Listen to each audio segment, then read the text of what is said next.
2005. This is the Baghdad Jadida 2007. This is the latest atrocity that happened, and we have the 2 million refugees and 2 million displaced.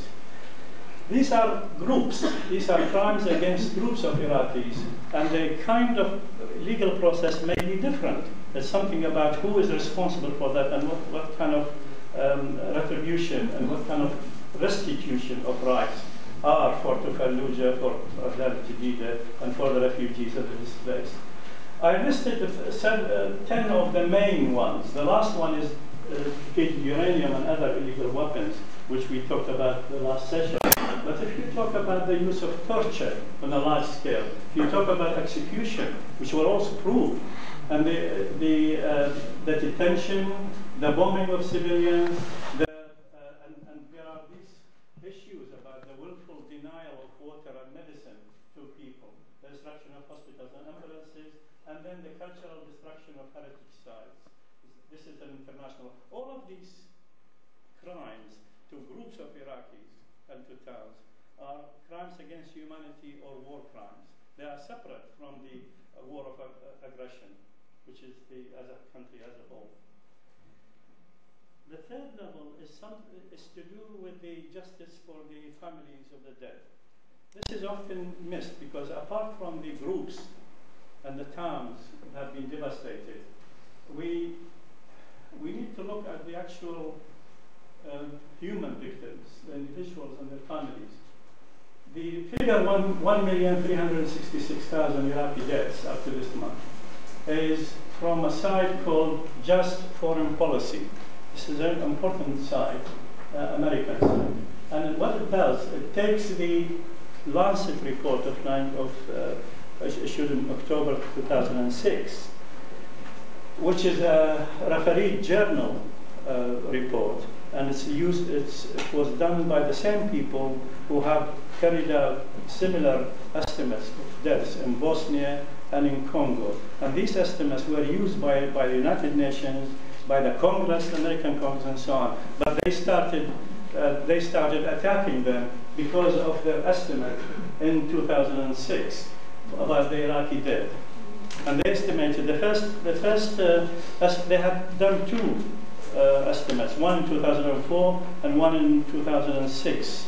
And the 2006 estimates as 654,965, and there's a range of error because it's taken on a sample and based on death certificates and so on. It's a scientific study.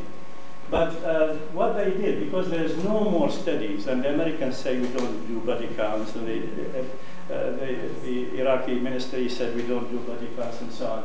So they included the rate of increase of the Iraqi body count. The Iraqi body counts uses 2 foreign journalistic sources for names of dead.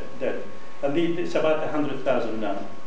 That's about 95,104. So they used the rate of that one, which is for actual reported death by foreign media, actual death.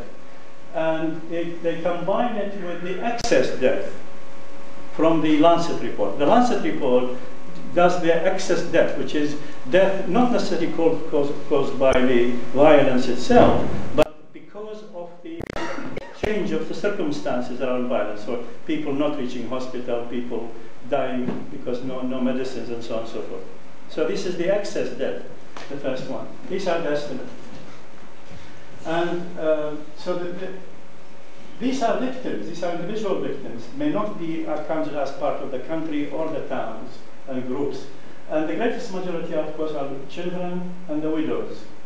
So that's the main one. I think these three levels may be useful to actually organize ourselves. I wanted to include this, which is about who is working for justice. And I thought that it's worthwhile knowing, and this is related to what Mike was talking about, what happens in the West, in the US and the UK, and what happens in Iraq. In the US, the American public is actually not interested much. They are more interested in their daily lives. And some of them, one proportion of them, are activists. They are ideologically motivated to control the world. They are imperialist by design. They are probably Christian Zionists or something like that. And they are for expansion, and they want to rule the world. And on the other side, we have the activists for peace and justice. But these are two minorities. The majority of people are actually somewhere in the middle. And it is something about working with the middle which influences the political sphere. And the ways of approaching the middle is the issue. Similar kind of for Iraq, I think. This is why I'm saying this is actually being practical and saying that it's a long-term educational and activist process, advocacy process. The same for Iraq. In Iraq, you have an active national resistance with local and transnational people coming up from abroad, which probably includes some desperate terrorist groups, and you have the collaborators on the other hand. Most of the rest of Iraqis are again trying to live their daily lives, and they are not interested much in that. So there is actually a lot of education there as well. We should not actually underestimate the difficulties we face in re-establishing justice in Iraq. But this means that we have to continue living and continue having love affairs and weddings and dances and so on, in the same way as that we are working for justice. Exactly the same as what Sana was saying about the Iraqis and what we know about the Palestinians.